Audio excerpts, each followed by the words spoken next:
Salam Bapak Ibu yang saya kasih dalam Tuhan Yesus. Selamat berjumpa kembali dalam Renungan Betani Kebumen. Hari ini kita akan berbicara tentang percaya yang luar biasa. Saudara yang saya kasih, bahwa ada persoalan bagi orang Kristen atau menjadi persoalan yang belum dewasa bagi orang Kristen adalah ketika Allah yang disembah dan diakui ada ternyata tidak nyata dalam kehidupan ini. Tidak nyata artinya tidak dialami secara fisik dan tidak dapat dirasakan dengan indera manusia. Seperti misalnya tidak mendapat penglihatan, tidak diangkat ke surga atau melihat surga sekarang, tidak mendengar suara Tuhan secara harfiah dengan telinga secara audible, tidak pernah melihat sesuatu secara fisik atau penampakan Tuhan Yesus atau malaikatnya dan lain-lain, seperti yang disaksikan oleh beberapa orang yang bisa melihat surga, bisa pernah ke neraka, ataupun mengalami mujizat-mujizat yang luar biasa. Ini menjadi persoalan bagi mereka yang belum dewasa. Tentu bagi orang percaya yang dewasa hal ini bukan persoalan sama sekali. Menjadi pertanyaan kita adalah mengapa menjadi persoalan? Kesalahan ini terjadi dalam kehidupan orang percaya karena menganggap bahwa memiliki pengalaman nyata secara harfiah dengan Allah sebagai tanda ciri kedewasaan rohani, di mana pengalaman-pengalaman tersebut dipandang sebagai ciri orang yang istimewa di hadapan Allah dan lebih dikasihi Allah dibanding dengan orang yang tidak mengalaminya atau belum mengalaminya. Seolah pengalaman dengan Tuhan menjadi tidak lengkap ketika ia tidak dapat dialami dengan cara demikian.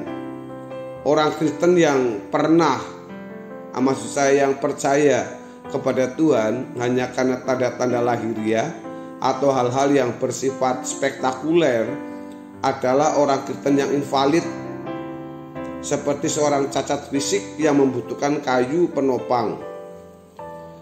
Tuhan Yesus sendiri berkata di dalam Yohanes pasal yang ke-20 ayat yang ke-25, berbahagialah orang yang orang yang percaya walau tidak melihat. Ini persoalannya Bapak Ibu Saudara, justru menurut pernyataan Tuhan kita, orang yang tidak melihat atau tidak mengalami hal-hal yang bersifat lahiriah namun percaya berarti berbahagia atau beruntung. Ini yang akan menunjukkan bahwa kalau mereka itu tidak mengalami pengalaman-pengalaman harfiah secara fisik, itu bukan berarti kualitas rohaninya itu lebih rendah dari orang-orang yang spektakuler tadi yang saya sebutkan.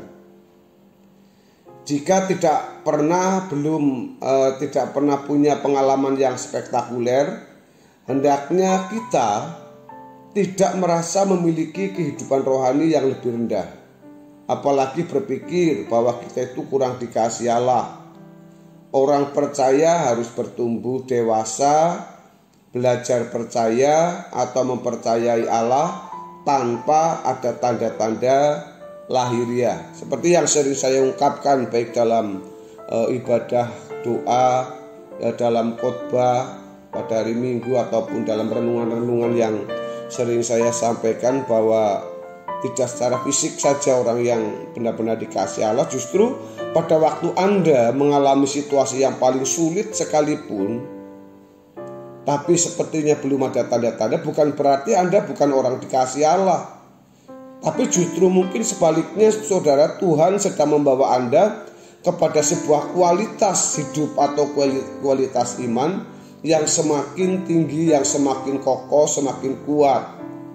Kualitas percaya seseorang kepada Tuhan ini bukan terletak pada keyakinannya pada kuasa Allah yang dapat mengalir dan dapat dialami. Sehingga orang biasanya bukan hanya meyakini bahwa Allah itu berkuasa, melainkan juga meyakini Allah pasti mengalirkan kuasanya itu. Jadi lihatlah hatinya, ya, lihatlah hatinya Allah, bukan hanya sekedar kita melirik kuasanya. Dari hatinya Allah ini yang penuh kuasa itu akan mengalirkan kuasanya. Secara tidak langsung dia mau mengatur dan memaksa Allah. Kalau orang itu hanya berkata dan meyakinkan Allah melalui kuasanya saja, ini orang yang sedang mengatur Allah supaya segala suatu permintaannya, segala suatu kebutuhannya, perjalanannya dan sebagainya harus disertai oleh Tuhan, diatur semua oleh Tuhan, oleh orang-orang seperti ini.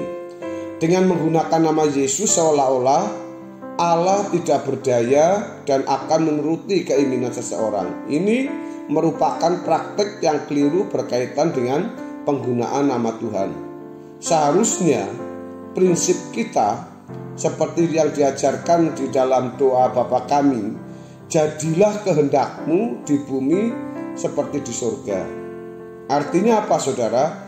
Biarkan kehendak Tuhan yang jadi melebihi keinginan dan impian kita semuanya.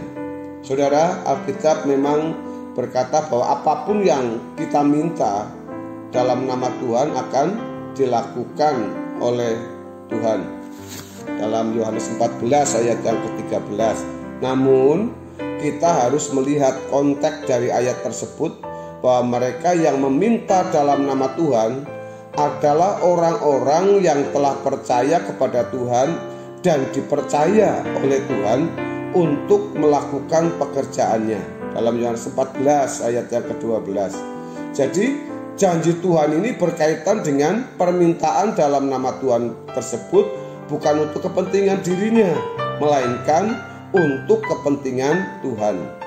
Saudara, dengan demikian kita melihat bahwa kualitas percaya seseorang itu bukan terletak pada keyakinannya pada kuasa Allah dan keyakinannya bahwa kuasa itu bisa dialami, sehingga banyak orang meyakini kuasa Allah dan meyakini pasti bisa mengalami mujizat dan berkat-berkat Tuhan dari kuasa tersebut.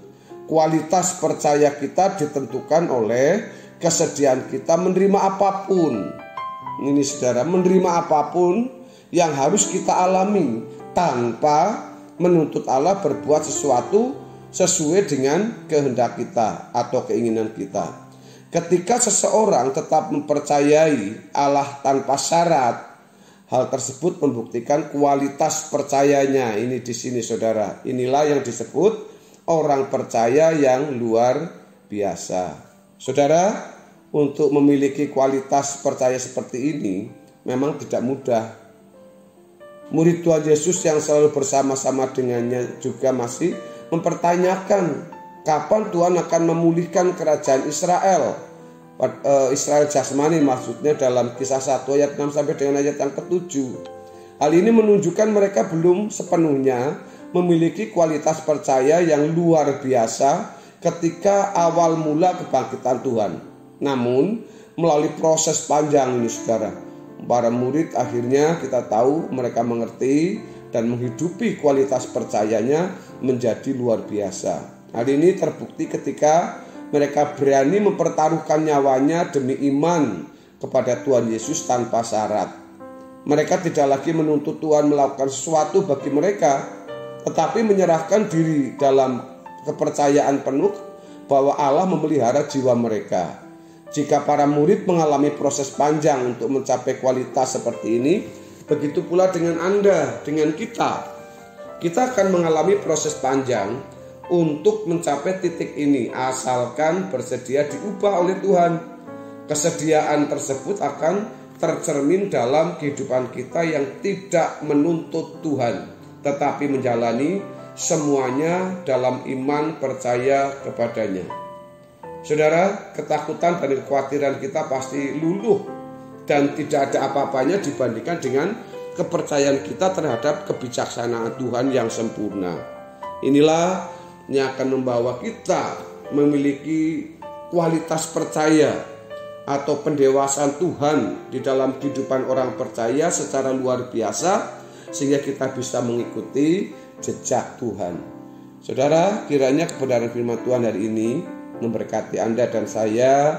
Mari kita menjadi orang Kristen yang percaya, jangan yang biasa, tapi percaya yang luar biasa. Meskipun tidak melihat, meskipun tidak mengalami kuasanya, tapi tetap percaya bahwa Allah itu pantas untuk dipercayai. Kiranya kita diberkati Tuhan, dan Tuhan Yesus memberkati kita semua. Haleluya, amin.